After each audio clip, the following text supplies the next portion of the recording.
Siyempre tayo yung unang titikin. Kaya medyo bumuhos na yung ulan.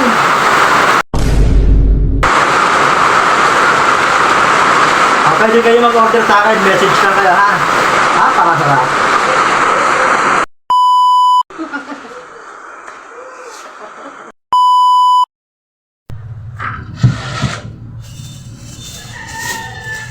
So yun, dahil nga meron tayong tindang chicken, meron tayong tindang baboy. So yung baboy na tinda natin, yun na rin yung gagamitin natin para sa siomai.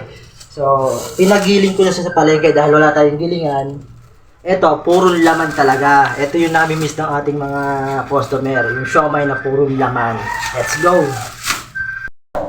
So mga pare, ito yung ingredients natin. Asukal, meron tayong asin, cornstarch, carrots, singkamas. Ito pare, singkamas. Nilalagyan ko talaga ng singkamas yan.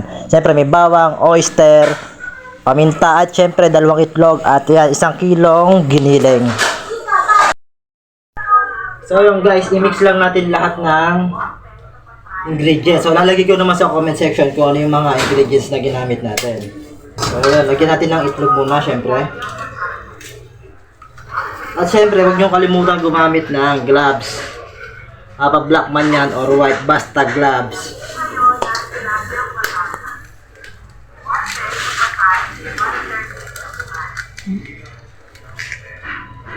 Tanggalin nyo rin syempre yung mga shell pag nahulog, baka maging crispy. Lulutong ang siomai natin. Lagyan mo natin sa tabi yan.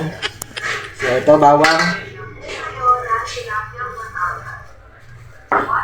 Ito guys, ito yung sinasabi ko sa inyo na singkamas. Ito, extender lang. So, pwede naman siyang wala.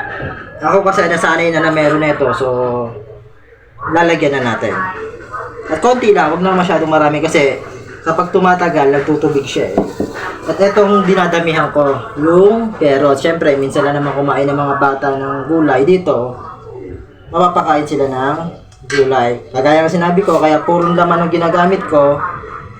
Dahil ang number 1 customer ko dito ay ang aking mga anak. So, mahilig dito ang anak ko na kumain ng siomai. Kaya dapat maayos, malinis, at syempre hindi tayo gagamit ng kahit anong pwede makasama sa kanilang kalusugan. So, ayan, dinamihan ko yung gulay para kahit paano makakain naman sila ng gulay. Asin, konti lang pare. Konti lang. Tapos, lagyan natin ng asukal. Konti lang ding asukal. Bahala na kayo tumantya. So ito, 1 kilo at 2 guhit. So mahigit 1 kilo to, kaya medyo marami-rami magagawa natin. So lagyan natin ng oyster. Ito.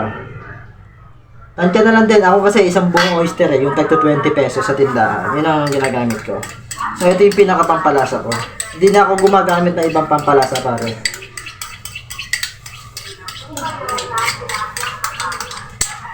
Ayan. At syempre, eto pare, instead na harina, ginagamit ko ay cornstarch. So hindi tayo nag-harina. Cornstarch tayo. Siguro mga kahit mga 2 kutsara, pwede na yun. After nito, i-mekos-mekos lang natin. So yeah, kaya tayo gumagamit ng gloves para mix natin o mamekos-mekos natin siya ng ayos.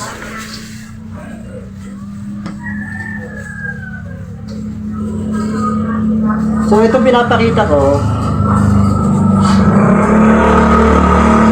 Ito yung version ng siomai ko. So bahala na kayo kung paano kayo gumagawa ng siomai. Kasi sa akin ito.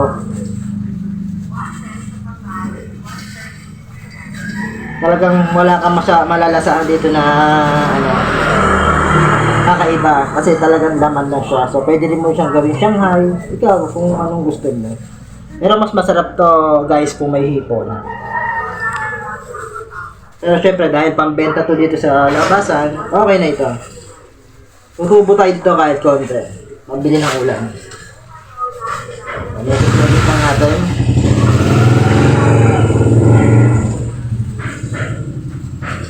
So mamaya i-chill na natin to. Tapos habang pinaka-chill, tsaka naman tayo gagawa ng garlic sauce o garlic chili oil kung tawagin nga nila. So usually minsan si Mrs. naman gumagawa ng dito.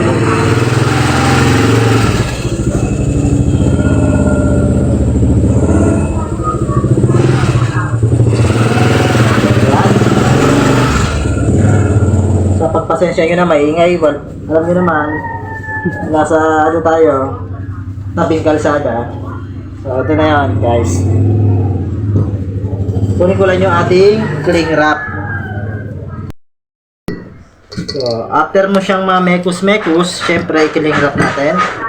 At lalagay natin siya sa chiller. So, mamaya natin siya babalutin. So, yun. Kung ganito, ang diskarte namin, nagagawa na kami ng chili oil o chili paste, ganun. So, si Mrs. na bahala gumawa nun. So, mamaya ako magbabalot nito. Mamaya, papakita ko sa inyo kung gaano karami ang nagawa ng 1 kilo at 200 grams na giniling na baboy. So, chill muna natin.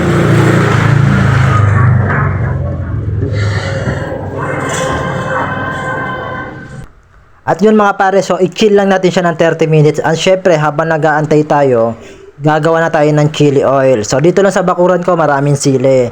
So, tanim ko yan. Nakakapagtaka lang, pero parang puro dahon na lang ata natira dito. Ano tayo ubos ng kapitbahay?